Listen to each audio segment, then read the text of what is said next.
Hello, welcome back to our channel. Millet idli or dosa recipe ఎలా చేయాలో చూసేద్దాం. ఫస్ట్ 1 గ్లాస్ వచ్చేసి సజ్జలు తీసుకున్నాను, 1 గ్లాస్ కొర్రలు, 1 గ్లాస్ అండు కొర్రలు, నెక్స్ట్ వచ్చేసి 1 గ్లాస్ వరకు నేను రాగులు తీసుకుంటున్నాను, 1 గ్లాస్ మినపప్పు, 1 గ్లాస్ పెసర్లు వేసేసుకొని ఇవన్నీ కూడా చాలా డస్ట్ ఉంటుంది కాబట్టి ఒక 4 to 5 టైమ్స్ అలా మంచిగా వాష్ చేసుకోవాలి వాటర్ వేసి. మంచిగా వాష్ చేసి పెట్టుకున్న తర్వాత వాటర్ వేసేసుకొని ఒక 5 to 8 అవర్స్ వరకు కూడా నానబెట్టుకుందాము. సో నేను ఇక్కడ నానబెట్టేస్తున్నాను, మళ్ళీ ఈవినింగ్ గ్రైండ్ చేసేటప్పుడు చూపిస్తాను. సో 8 hours తర్వాత మంచిగా నానిపోయిన అన్నీ కూడా వేసేసుకొని మంచిగా మిక్సీ పట్టేసుకుందాము. ఇలా స్మూత్ పేస్ట్ లాగా పట్టేసుకొని నేనైతే తీసుకున్నాను ఒక బౌల్లోకి. సో నాకు 2 టైమ్స్కి వచ్చింది. సో 2 టైమ్స్ కూడా నేను మిక్సీలో యాడ్ చేసేసుకొని పప్పులన్నీ కూడా పేస్ట్ చేసేసుకున్నాను. ఇక్కడ మీరు వాటర్ కన్సిస్టెన్సీ చూసుకొని వాటర్ కూడా యాడ్ చేసుకొని మంచిగా మిక్స్ చేసుకుందాము. దీనిలోనే ఒక 1 స్పూన్ వరకు నేను సాల్ట్ కూడా ఇప్పుడే యాడ్ చేసేసుకున్నాను.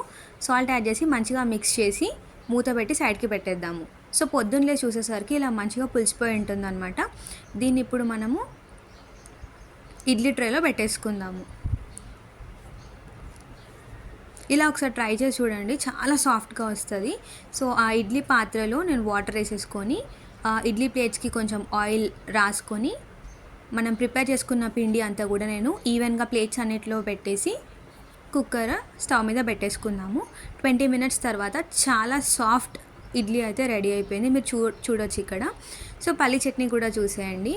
ఒక కడాయిలో ఒక గుప్పెడు పల్లీలు తీసుకున్నాను, మంచిగా ఫ్రై చేసుకుందాము. డ్రై రోస్ట్ చేసుకొని సైడ్కి తీసేసుకుందాము. ఇప్పుడు అదే కడాయిలో కొంచెం ఆయిల్ వేసుకొని పచ్చిమిర్చి మీ కారంకి తగినట్టు కొంచెం సాల్ట్ వేసుకొని మంచిగా మిక్స్ చేసుకుందాము. పచ్చిమిర్చి బాగా ఫ్రై అవ్వాలి.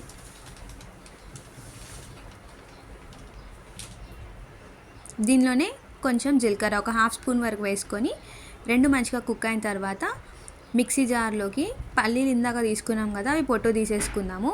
1 గ్లాస్ పల్లీలు, 1 గ్లాస్ పుట్నాలు, ఫ్రై చేసి పెట్టుకున్న పచ్చిమిర్చి జీలకర్ర మిశ్రమం అండ్ పచ్చి కరివేపాకు కడిగి వేసేసుకున్నాము. కొంచెం వాటర్ వేసుకొని చాలా ఫైన్ పేస్ట్ లాగా మనము గ్రైండ్ చేసేసుకున్నాము. ఇలా పేస్ట్ అయిపోయిన తర్వాత మీకు ఎంత వాటర్ కావాలి వాటర్ ఇక్కడ అడ్జస్ట్ చేసుకొని బాగా మిక్స్ చేసుకుందాము. సో నాకైతే మరీ థిక్గా వద్దు, మరీ వాటరీగా వద్దు కాబట్టి నేను ఇలా మిక్స్ చేసుకున్నాను. సో దీనికి ఇప్పుడు తాలింపు అయితే పెట్టేసుకుందాము. ఒక చిన్న గిన్నె పెట్టేసుకొని ఆయిల్ వేసుకొని ఆయిల్ బాగా హీట్ అయిన తర్వాత జీలకర్ర, ఆవాలు, ఎండుమిర్చి కూడా వేసుకొని బాగా ఫ్రై చేసుకుందాము. లాస్ట్లో కరివేపాకు వేసుకొని బాగా మిక్స్ చేసుకుంటే తాలింపు రెడీ. మనం పక్కన రెడీ చేసి పెట్టుకున్న చట్నీలో వేసేసుకుందాము. ఒకసారి ట్రై చేసి కామెంట్ సెక్షన్లో కామెంట్ చేసేయండి.